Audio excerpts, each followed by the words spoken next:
Welcome to The Other Coast, a podcast dedicated to the Malifaux meta in Los Angeles. My name is Jeff, and with me here today are two other players in the SoCal area, Colgan and Jim. Hey guys, what's up? How's everyone doing? Great. So, today we're going to be talking about moving to 50 stones. So, you have played a demo game, you've learned the basic rules, and now you are ready to play your first full games on your own. This episode is primarily intended for newer players, but it may be of general interest to anyone who has played Malifaux or is thinking about doing it. When you're ready to play a game of Malifaux, you need a crew, and full-size Malifaux games are played at 50 soulstones. To start with, you need a leader. That's generally a master, but it can be a henchman. Then you get to hire models, and any model that shares a keyword with your master you can hire for their base cost. Any model in your leader's faction you can hire for an additional soulstone above their normal cost, but if that model has versatile, then you can hire them for their base cost. Leftover soulstones that you don't spend form your cash. These are soulstones that you can use during the game, and the cash has a maximum soulstone size of 10. So that's, the basic rules for building your crew.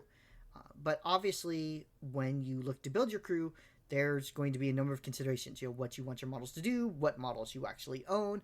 And so in this episode, we're going to be, taking a bird's eye view of these issues to help you make your first crews. Right, so... One more thing to keep in mind is that when you hire a master, you have the option of taking a totem for free. Mm-hmm. But if you go with the henchman option you mentioned, you're able to take the emissary for free. Or the effigy. Effigy, yes, the effigy. Yeah, yep, that's a good point. So yes, every master will have an associated totem, and the totem is hired in for free. And in fact, your master is free. You don't pay any stones for your master or your totem.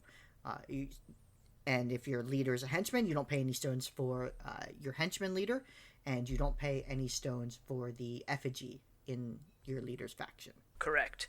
And the full layout of how to do the hiring process, in detail, is on page 42 of the digital rulebook. It is section F under Encounters. So when you are making your crew, one of their first considerations is going to be exactly what models do you own. So that necessarily brings up, how do you start collecting Malifaux? And so Jim, as a longtime Malifaux collector, how would you suggest people begin acquiring models? Sure. So we talked last time about doing the core box games for demos, and core box is usually a great place to start because that's going to give you your master, it's going to give you a totem, it's going to give you usually a henchman or enforcer, some kind of beater model or schemer model. It'll give you a unique model, and it gives you 3 typically minions. Every master in the game has a core box, or will have a core box once they're released. As of the time of this recording, it's up in the air about how many of those have been released. So once you have your master box, that's only going to get you about halfway there, right? Yeah, they're 25 to 30-ish stones on average. Right. So then how do you get enough models to play a 50-stone game? Well, that's a great question. For those of you looking at Malifaux, you'll find on the Weird website, they have a breakdown for every master in the game, every keyword in the game. They have a list of all the models in that keyword with images of the different boxes, like supplemental boxes for each keyword. For purposes of this, we're talking about Cornelius Bass for frontier keyword. And typically speaking, once you have your core box, you really only need 1 or 2 supplemental boxes to get you to that 50 stones. For Bass, for example, you have the From Above box, which brings you Ostringers and Raptors, or the Trappers box, which gives you the Guild Pathfinder and the Clockwork Traps. You could do both, but starting out, you really only need to pick one of these expansion boxes in your keyword. So let's say that a prospective new player, they've done a demo, they enjoyed it, so they want to play the game on their own. They pick up a master box, they see on the back that the master has a keyword, so they can find the other boxes that say they sell models for that keyword, and they have a nice little collection of models, their master and some associated keyword models. How should they go about kind of evaluating those models? So Colgan, as a player who is new to Malifaux from 3rd edition, someone who kind of had to learn as the game basically grew, or as our meta grew rather. How did you come to evaluate your model options? Yeah, so it was kind of based on talking to you guys and kind of like reading through forums and listening through all those things. But there's this typical idea of roles within Malifaux. You have your beaters, you have your scheme runners, you have your support models, you have your tar pits and things like that. So it's kind of a way of looking at your models and trying to understand, I guess, what their role is within the game and kind of what you want to be using them for. I guess we can kind of go over the roles really quickly. So I guess probably the easiest one to understand is the idea of a beater. Mm-hmm. Essentially, this is going to be like your big, tough guy that runs around and punches things until they die. Right. Mm-hmm. So keeping within the theme of looking at kind of Bass's models and his keyword for examples of this, the perfect example is actually his henchman, Jonathan Reichart. So he has a really strong attack with like minimum 3 damage. So as long as you hit, you're going to do at least 3 damage. And he's got quite a bit of HP, and he has some defensive tech to make sure that he stays on the table. So those two concepts that you brought up are really important in evaluating the effectiveness of beaters, right? So frequently on the weird forums or a weird place on Facebook, you'll see people use terms like min 2 and min 3, right? When people are saying that, what do they mean and why is that important? Yeah, so the idea when they're saying min 3 is if you look at a damage track, you know how there's the weak, severe, or weak, moderate, and severe damage on it. So the idea is normally when you're hitting something, that you're most likely going to be hitting with a negative flip to damage. So the chances of you getting like a moderate or severe damage hit are pretty low. So being able to get that minimum of 3 damage in on hits, considering like a lot of models are anywhere between like 5 to 6 HP, it kind of helps ensure that you're able to remove enemy models in like one activation with. I see. So it comes basically to action economy, what you think you can achieve with an action. Mm-hmm. Well, so in that case, Jim, min 3, obviously that's better than min 2. Would you just never take a beater that was min 2, or are there instances maybe where you would? Oh, there are absolutely times when a min 2 beater is the appropriate choice, and there's a couple of qualifiers in there. The first is there is an action in the game called concentrate and a condition in the game called focus. The concentrate action gives you a focus, and Colgan was mentioning that you're typically hitting with a negative twist to damage, and that's based on the accuracy modifier of your hit, and that's discussed in the rules under how to perform opposed duels as far as attacks go. Mm-hmm, mm-hmm. The focus condition gives you a built-in positive on those actions, and positive and negative fate modifiers cancel each other out. So when you can have no negative modifier on the damage flip, you are able to cheat that damage flip with your fate hand, which is one of the core mechanics of Malifaux, cheating fate. And in those instances, if you have a high, moderate, or high severe damage track, it's worthwhile to use the focus condition to maybe take fewer swings, but take harder damage from a single swing. Jonathan is a great example of a model that would want to make a lot of attacks and do the minimum each time. Another model in Bass's keyword, the Guild Pathfinder, he's a sniper. His gun does 2 minimum damage, but its moderate is 4 and its severe is 5 damage. With a Pathfinder, if you take one action to concentrate and a second action to shoot, you'll get, more often than not, more damage or the same amount of damage as if you had taken 2 minimum shots. Because, basic math, if you attack twice, hit minimum both times, that's 2 and 2. Hit once, it's 4 on a moderate. That must be why you're such a good player. You can work out all this. you can do that in your head. Like you didn't need paper. You didn't need your fingers. I did use my toes. This is why I wear flip-flops all the time. That is just one example of a a beater that you would use that has minimum 2. Gotcha. So it sounds like these beaters are going to be spending a lot of time in the thick of it, right? So these beaters, I assume a lot of them have ways to kind of stay in the fight somehow, either defensive tech or sustain.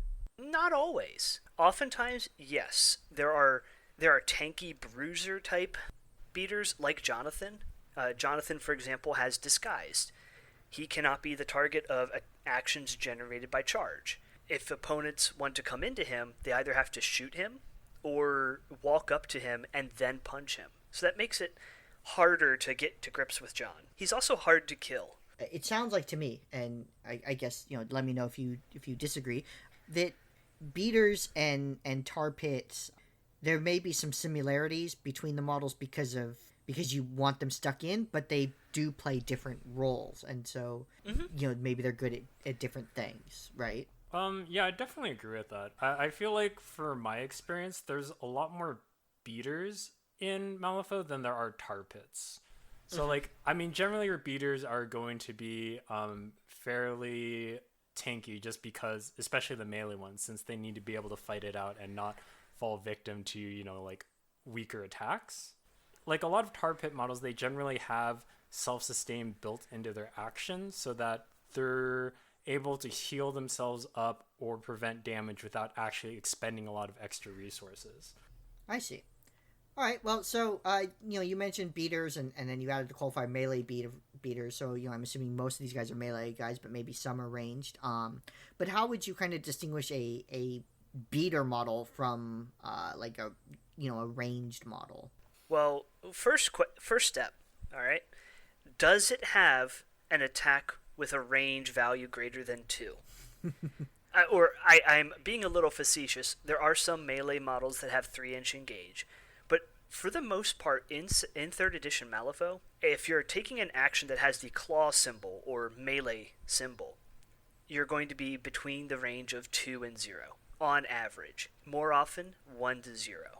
Sure, but for instance, let's talk about the Pathfinder that you mentioned earlier. This is that a model that you would say is a beater, or would you say he has a different role? I would say he has a different role, frankly, and the reason for that is a model's role. That's a community defined term, and I think that different models fit different roles based on what you need in the game. So a Pathfinder, for example, his long carbine ignores concealment, has 14 inches, has a moderate of 4, has 2 very good triggers. That's a good gun, and if you spend your Pathfinder's activation taking a concentrate and then taking a focus shot on something, that's not a bad way to spend your activation. But it comes down to what scores you points. That's when you're playing Malifaux, remember the object of the game is not to punch your opponent until they have no models left. It might be. You might be playing a game where all of your victory points come from killing models. But the way you win Malifaux is to have more victory points than your opponent, right? A Pathfinder also has the option of summoning a trap. Also has the option of pushing friendly models. A Pathfinder can also take a walk and drop a scheme marker. It depends on the moment and where you are in the game. That makes sense. I'm getting off on a tangent here. We can talk later about how models fit different roles as the situation calls for it, because right now I think we're trying to get to that concept of what are the different roles in the first place, right?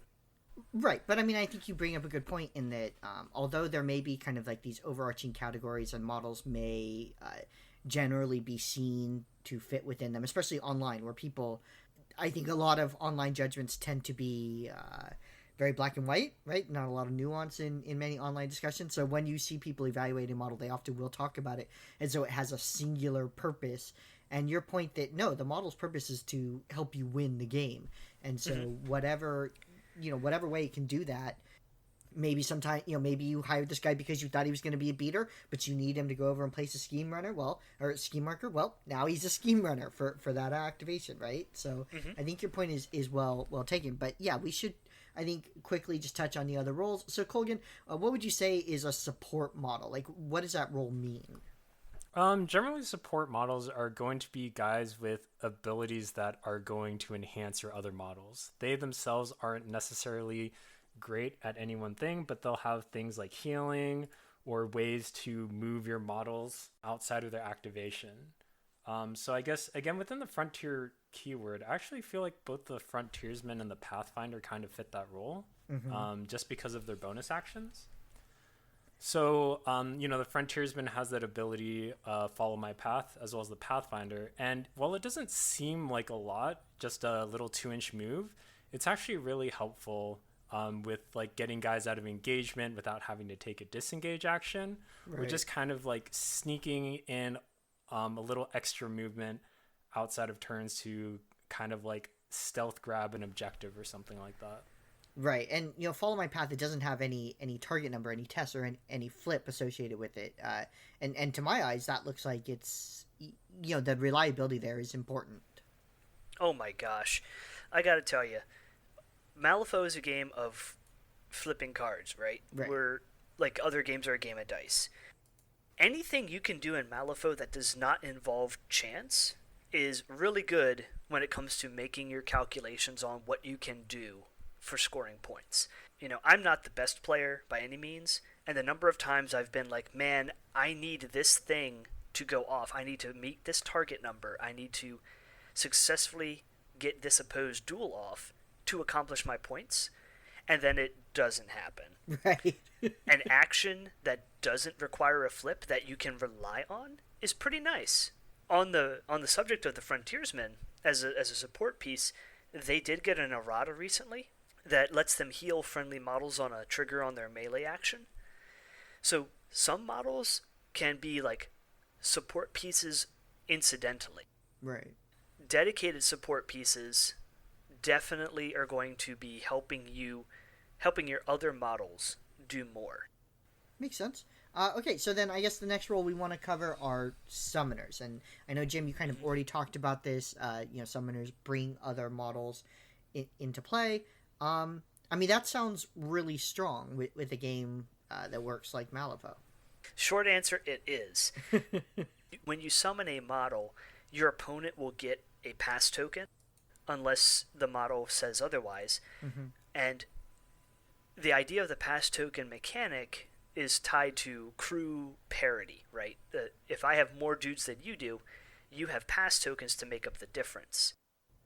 And that's a major change from second, right? Because, in second, one of the main tactics for these masters that ended up becoming very strong in the meta was just to spam out guys and force you to activate your real models while they activated their little throwaway models, and then you would just have to watch the rest of the game. Right. And so the pass tokens kind of address that, right? To an extent. I mean, I don't know anyone who... I can't speak for other people's experiences. For me, I do feel that activation control is still very important. Malifaux is an I go, you go style game. Part of the difficulty and frankly, the challenge of the game is the fact that if I figure out what you're trying to accomplish because I can suss out your schemes or you've revealed something, I can see your moves and then I have an opportunity to try and intercept it. Right. If you don't have that because all you're doing is giving your opponent pass tokens, using pass tokens is something I think we really can dive into in a future spot, because there's a nuance to just waiting and letting and burning pass tokens or saving them and using them for initiative on the following turn. Right. So Colgan, these summoners, they have to summon, which is going to be an action. How do you evaluate whether it's better to use the action to summon something in or to achieve something that the model can do itself? Either one of its actions or something in the game, like dropping a scheme marker or something. That's a really heavy question. Yeah. I guess like the best answer, but also kind of like the cop-out answer is like, it depends. Right. I mean, it's nice, I think, if your model is a dedicated summoner, right? Because that is like, well, he can't really do anything else that's useful, so I'll just summon. Well, that's the thing, is there's not really many models that can like if you can't summon with them, they're dead in the water. Right. Like so every faction has at least one master that summons as an action, and they all have abilities that serve as support. So, like we just talked about support models. Most masters that are summoners are also support masters. So, if you're new to the game and you're like, I really want to play a summoning master, but I don't want to pay and buy, the entire stable of summons, you're not up the creek, right? You can still play Karai with her core box and a few supplemental boxes. You don't need every Umami or Urami, excuse me, model out there. Right. Yeah, that's a good point. So I guess, summoning sounds like it might be a little more complicated or a little harder to get a handle on. I wouldn't say it's more complicated. Honestly, I think like the biggest block to newer players is just like the model count you kind of need, because you're going to have your normal 50 stone crew, which is going to be like 7 to 10 models, and then you probably want like 5 or 6 extra models that you can summon in. Right. And I think like the strength of summoning is that you can you have all these minions to choose from, and you can summon them as the situation warrants. Right. In a kind of a meta level, if you're running a summoner master, in casual games, I don't think it'll matter as much, but you're going to be at a slight disadvantage compared to other players, or I guess other summoning masters, if you don't actually have that complete roster to summon into the game with. Gotcha. And then I guess the last role we want to touch on real fast are scheme runners. And Colgan, you started on Nelly, who's basically an entire crew full of scheme runners, right? So what is a scheme runner, and how did you learn to use them effectively? So scheme runners are generally things that have high movement, have a defensive ability that allows them to kind of avoid damage or make it very inefficient to attack them.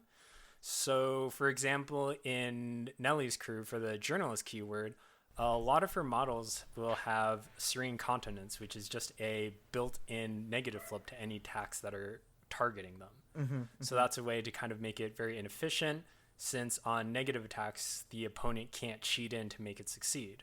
Oh, so, it sounds like these scheme runners they're probably cheaper models, right? Not necessarily. So when you're looking at scheme runners, you are generally looking at some with high movement and like the ability to drop scheme markers while engaged, or some way to drop them at range. I guess if you want to compare it, well, because even among beater models, there are some high cost models that I would consider good scheme runners. I'm not sure that it like, I wouldn't classify things according to the role. As Jim was mentioning earlier, like roles can be kind of fluid throughout the game. So I wouldn't look at a model and say, oh, based on this cost, it's probably going to be this or that. Right. So, what I'm hearing, I guess, from you both is that a lot of answers to these Malifaux questions are going to be, they're going to come down to sort of this somewhat unsatisfying, it depends on the situation kind of answer, right? Sure, but at the same time, if you're starting the game, if you focus on learning what your crew does, you'll start to find who you prefer to use in what roles. So, like using Bass for an example, let's say that you have the opportunity, you need to drop a scheme marker in a spot to score a point, and you need to punch something in another spot to score a point, and you have 2 models to activate, and it's Jonathan and a frontiersman. You can experiment, and you can say, like, maybe I'll send Jonathan and drop the scheme marker, and I'll send the frontiersman and punch something, or maybe I'll do the opposite. And as you play, you will find what works for you. Right. It's not, oh, Jonathan's the beater, he's the guy I have to go punch. And the frontiersman is, not a beater, he's, more of a support, or, he's a minion that has, I guess, more flexibility but less dedicated offensive power, so he's going to be my scheme runner. That's not necessarily going to be the case, right? But That brings up the question of how are you supposed to make these choices? So let's say you're a newer player and you're getting ready to play your first game, and you're trying to figure out how to make your plans and how to respond to situations in the game. What's sort of the first thing that you should look at? Because to me, trying to figure out what you need to do to win the game, like trying to figure out what your goal is one of the first things I would be concerned with.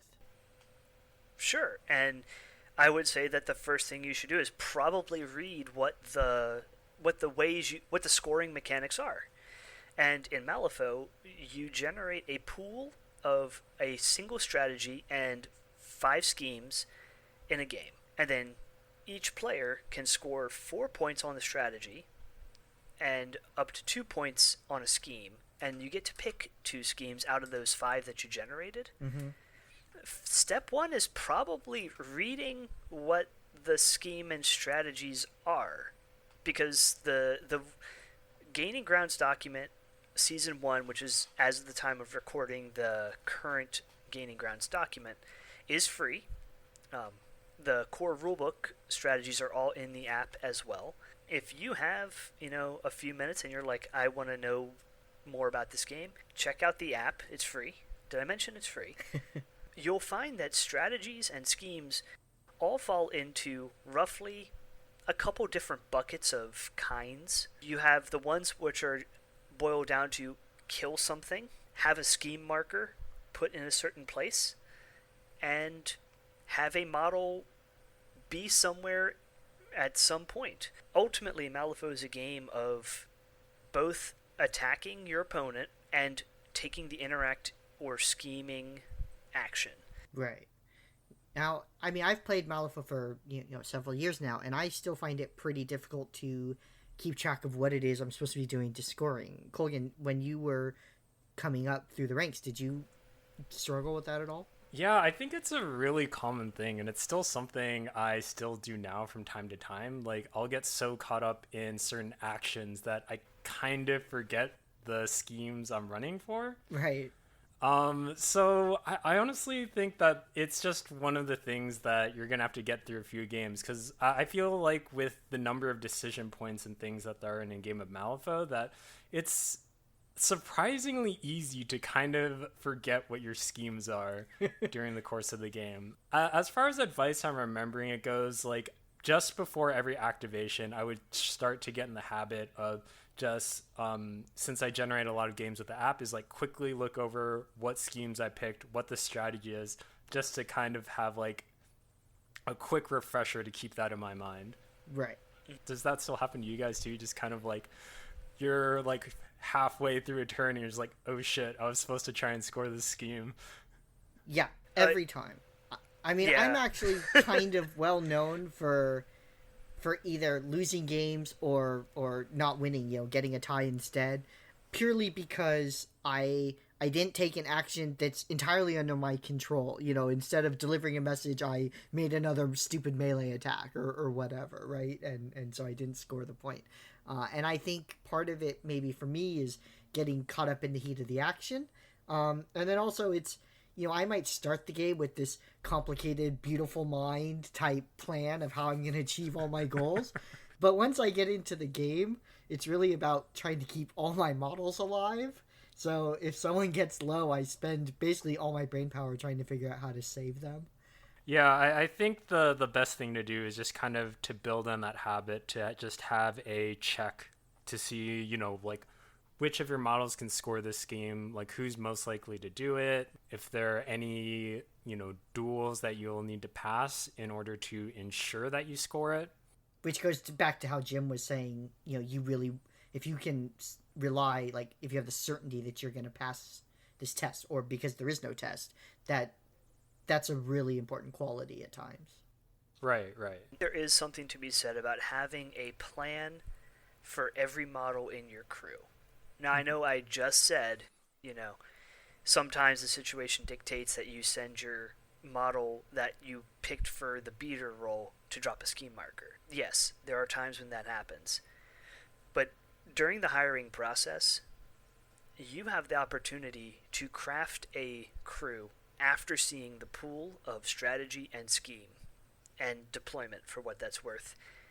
And frankly, at that point, you also know what your opponent's bringing as far as keyword is concerned. Mm-hmm. You know their master and their faction. Mm-hmm. At that point, you know all the variables of the game with which to take the pieces from your chosen keyword, or even, if once you've played for a while, you start collecting more outside of your keyword, and have tools for the job.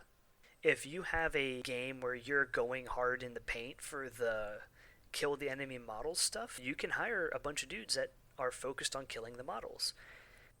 But if you have, say, Bass, Jonathan, and a Pathfinder, and they're your damage-dealing models, you go, you know what, I need someone to drop a scheme marker for this scheme in particular. Mm-hmm. Let me find a model to fit that role. Right. So when you hire your crew, I find it helpful looking at the pool of schemes to pick like 4 of them that I would realistically want to go for. Mm-hmm. And then once I've seen my opponent's crew, if my opponent is also going heavy into the killy role, maybe I'll pick the one that doesn't involve my models living. And this is actually something that distinguishes Malifaux from other miniature games, right? Like maybe 40K, for instance. This isn't a game where you bring a set list and your opponent is going to be bringing a set list, and then you play a scenario. The game creation sequence in Malifaux is you generate the scenario, then you can build your crews. Now, there's of course nothing wrong with playing just a set list no matter what. People in our meta do it. I do it from time to time. I just decide I want to play this person. But I think newer players should be aware of the fact that the Malifaux game creation sequence does generate the scenario, then you make your master and crew selections. And so an aspect of that, or rather a side effect of that, I think, is that in Malifaux, experience can really weigh quite heavily in deciding the game, right? Because just sort of the model knowledge to know what models would be good in a certain scheme and strategy pool, that alone takes a fair bit of play and study. Yeah, I definitely agree with you. The crew building after knowing the strategy and the scheme is definitely a huge part of the tactics within a Malifaux game. But seeing as, we're kind of talking about what should you do when you're preparing for your first 50 stone game, I actually recommend when you're first starting out to actually run with the set list, because I think it's super important to be able to kind of like look at your model and know what they do without having to constantly reference the card. Like, as you were saying, like, even us, after having played so many games, like, I have to constantly remind myself to, like, this is the scheme I want to score. And adding, like, the mental load of reading through your card and being like, oh shit, what does this guy do? Makes it so much harder to, like, keep in mind, like, oh, I need to score this strategy, I need to score this scheme, and I need to remember what the fuck this guy does. Right. Minor tangent, like, there's a lot of research out there about the burden that decision making has on a person, like in everyday life, and that's why we develop routines and we develop habits, or ritual. Like, if you get up every day at the same time and you go through your shower, your toothbrush, your breath, breakfast, whatever, you develop that habit because you've done it a bunch of times, you've done it through repetition, and now you don't have to think about it. And Malifaux, when you're starting out, I agree with Colgan, focus entirely on learning your dudes first, then focus on the schemes, then focus on what your opponent's doing. Right. So basically, I mean, you're saying you want to build this muscle memory of your crew so that it becomes, just kind of reflexive, what you want to do with each model when it becomes your turn. Yeah, because frankly, there's 8 masters per faction. There's 8 factions now? Oh, excuse me. There's 8 masters per faction, except for Explorer Society at the time of this recording. They have 2. There's so many different moving parts in this game. I don't think there's anyone out there who knows what every crew can do really on the tabletop. Right. So trying to just like read and assimilate all that, it would be more effective use of your time and your hobby time to focus on your dudes. Yeah, like I definitely agree with that. Especially, I know a lot of newer players in our meta. We've been getting so many, and even for myself, there's like a lot of times, like the first time you're playing a crew or your first few games, it feels like just everything you're playing against, like every master except yours, is just broken beyond belief. Like this shit is stupid. I picked the wrong master. Like, So you're, using Bass as our example, the first time you take Bass into something that he's weak against, like, say, Hoffman, who has a bunch of armor throughout his crew, you're going to have a hard time unless you focus on the schemes and the strategies that you picked. Right, right. So it sounds like, one way that someone can improve that is entirely within their control is they can read, the schemes and the strategy to understand what you have to do to score things, and they can read their unit cards on the app, which I think someone told me it was free. Free? So you can when you get some spare time or whatever, anyone can just kind of study their units, right? But what are some other things that a player can do to improve going forward? Yeah, I guess we kind of already mentioned this. I am definitely a huge believer in just picking that one crew list you want to start off with your master and just running that through as many games as possible until you know what your guys can do without having to look at the card. Because when you can kind of free up that mental load, I guess if you make it habitual, then you can actually start paying attention to the, I guess, over-encompassing strategy within Malifaux. Like, where do you want your guys to move? Like, where should you be positioning in order to, like, maximize your ability to either score victory points for yourself or deny victory points to your opponent? Mm-hmm. On another note, I think that one thing that is really key in this edition is there is no one-size-fits-all approach to the game. Right. I agree with Colgan. Picking your crew and learning it inside and out is important, but just because, you picked Bass and you learned him inside and out, and someone else picked Dreamer and learned Dreamer inside and out, those are both valid plays in the game. And, manage your expectations when you come into the game. Mm-hmm. What do you mean by that? You're playing a game against another person, and each of you has their own tool set to score all your victory points. Any master can compete, but I'm not going to sit here and tell you that you can compete at an equal level of difficulty. Some masters are just better suited to different strategies and schemes, and that's reflected in the rules because you know what the strategy and scheme is before you pick your master. Right. Taking Bass as an example, let's compare him to his Explorer Society twin, Lucas McCabe.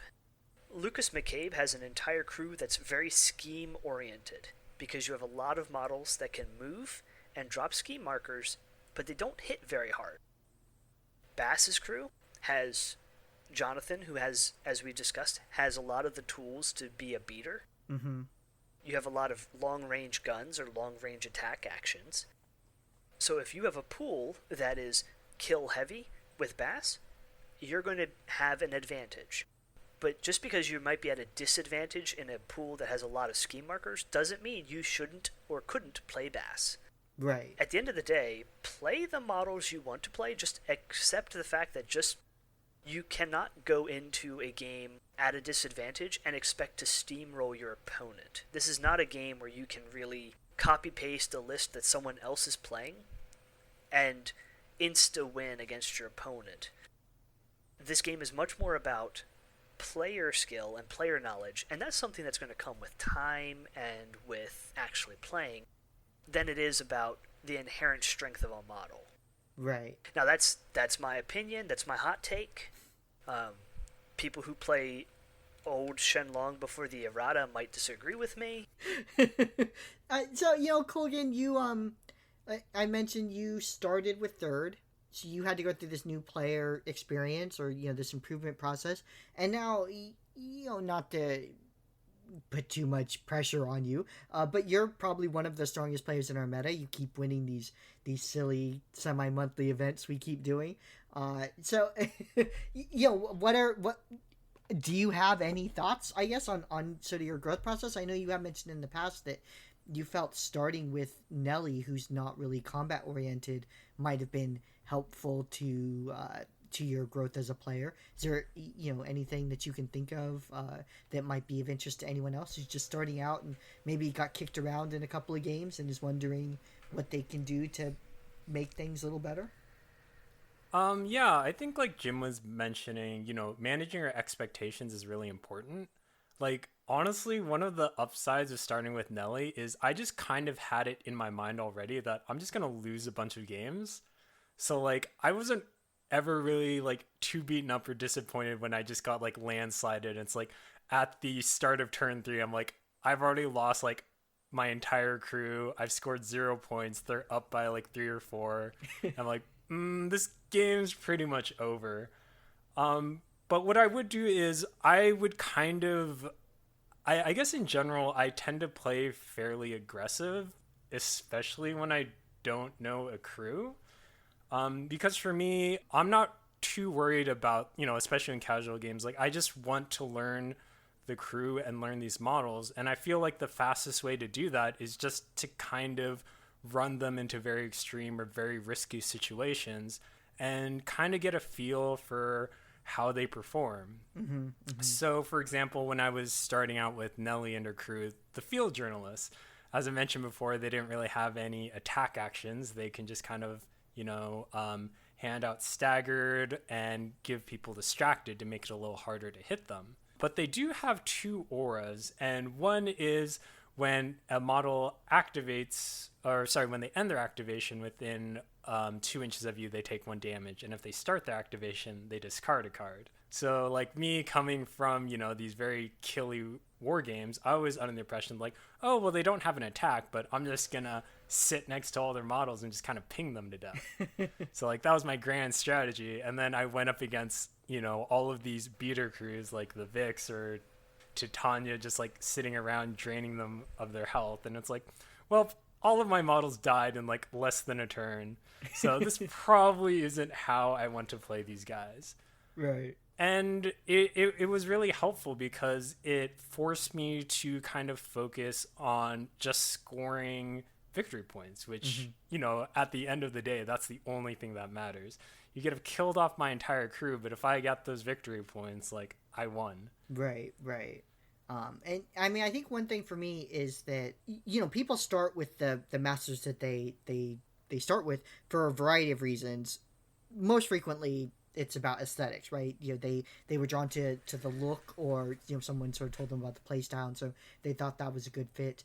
But it's not always going to be a good fit, right? And in fact, even though I'm sure that you would have fun with a Nelly game, we don't tend to see Nelly from you as often as some of your other choices. So I guess what I'm trying to say is there's probably someone out there for you in the Malifaux universe of options. If your first crew doesn't really click, if it's not providing you the gameplay experience that you want, there probably actually is a shoe that fits. So, I hope that those of you out there, whether you're starting out or whether you've been playing for a while, some of this discussion, maybe it was useful. Hopefully it was at least a little entertaining. And we do appreciate you guys listening. Stay tuned, or rather check in with us.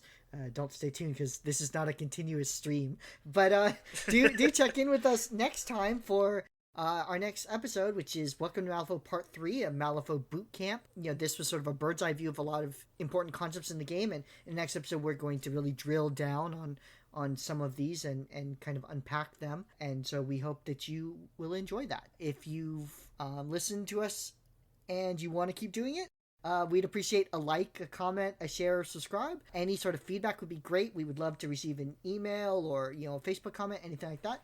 If you want to support the channel on PayPal or Patreon, we'll have links for that in the show notes. And otherwise, thanks for listening, and we'll see you guys next time. Yeah, thanks, guys. Take care.